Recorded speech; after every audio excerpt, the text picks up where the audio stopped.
আপনারা কি জানেন মা কালীর জন্ম কিভাবে হয়েছিল? পৌরাণিক সেই কাহিনী জানলে আপনারাও কিন্তু চমকে উঠবেন।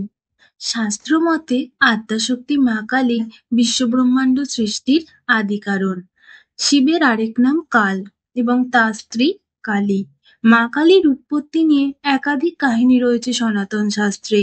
দেবী কালীর একাধিক রূপভেদের উল্লেখ রয়েছে তন্ত্রপুরাণে। কালিকা পুরাণের পাতা থেকে জানা যায়, পুরাকালে সারা পৃথিবী জুড়ে ত্রাস সৃষ্টি করেছিল শুম্ভ ও নিশুম্ভ নামক দুই দৈত্য। এই দুই দৈত্যের কাছে এমনকি দেবতারাও যুদ্ধে আত্মসমর্পণ করেন। দেবলোক থেকে বিতাড়িত হন দেবরাজ ইন্দ্র। দেবলোক পুনরায় ফিরে পাওয়ার উদ্দেশ্যে তিনি আদ্যাশক্তি মা মহামায়ার তপস্যা শুরু করেন। দেবী সন্তুষ্ট হয়ে আবির্ভূত হন। তার শরীরের কোষ থেকে সৃষ্টি হয় অন্য এক দেবীর, দেবী কৌশিকী। মহামায়ার দেহ থেকে নিঃসৃত দেবী কৌশিকী কৃষ্ণবর্ণ ধারণ করেন, যা দেবী কালীর আদি রূপ।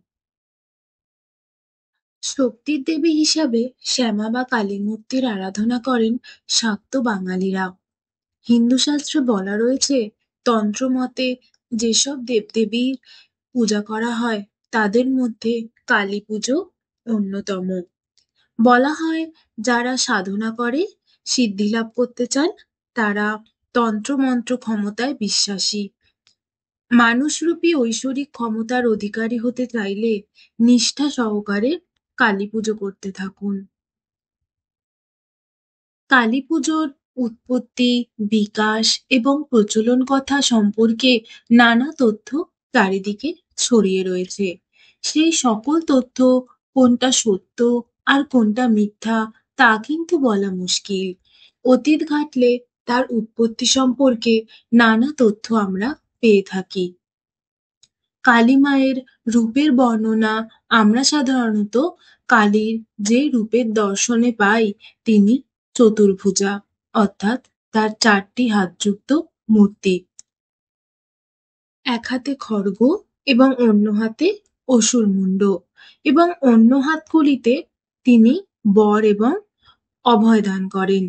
গলায় নরমুণ্ডের মালা, প্রতিকৃতি ঘন কালো বর্ণের এবং রক্তবর্ণ জীব মুখ থেকে বাইরের দিকে বের হয়ে আছে। এছাড়াও তিনি এলোকেশী। মা কালীকে দেখা যায় শিবের বুকের ওপর পা দিয়ে জিভ বার করে দাঁড়িয়ে আছেন। চলুন এইবার জেনে নিই কালী পুজোর প্রচলন কবে থেকে শুরু। বিভিন্ন পুরাণ থেকে পাওয়া যায় মহামায়া মা দুর্গার অন্য একটি রূপ হলো কালী। প্রাচীন গ্রন্থে পাওয়া তথ্য অনুযায়ী কালী একটি দানবীয় রূপ। মহাভারতে কালীর উল্লেখ রয়েছে, যেখানে যোদ্ধা এবং পশুদের আত্মবহন করেন যিনি, সেই তিনিই কালরাত্রি কালী নামে পরিচিত। অষ্টাদশ শতাব্দীতে নদিয়ার রাজা কৃষ্ণচন্দ্র রায় কালী পুজোকে জনপ্রিয় করে তোলেন এবং এইভাবে মা কালীর প্রতিমা পুজোর প্রচলন শুরু।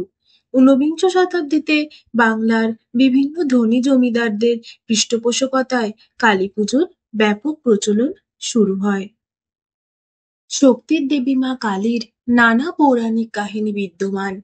আমি আজ আপনাদের সামনে খুব সামান্যই বর্ণনা করলাম। আজকের মতো এখানেই সমাপ্ত। দেখা হবে পরবর্তী একটি ভিডিওতে একটি নতুন বিষয়ের সঙ্গে। ততক্ষণের জন্য বিদায়। খুব ভালো থাকবেন, সুস্থ থাকবেন। নমস্কার।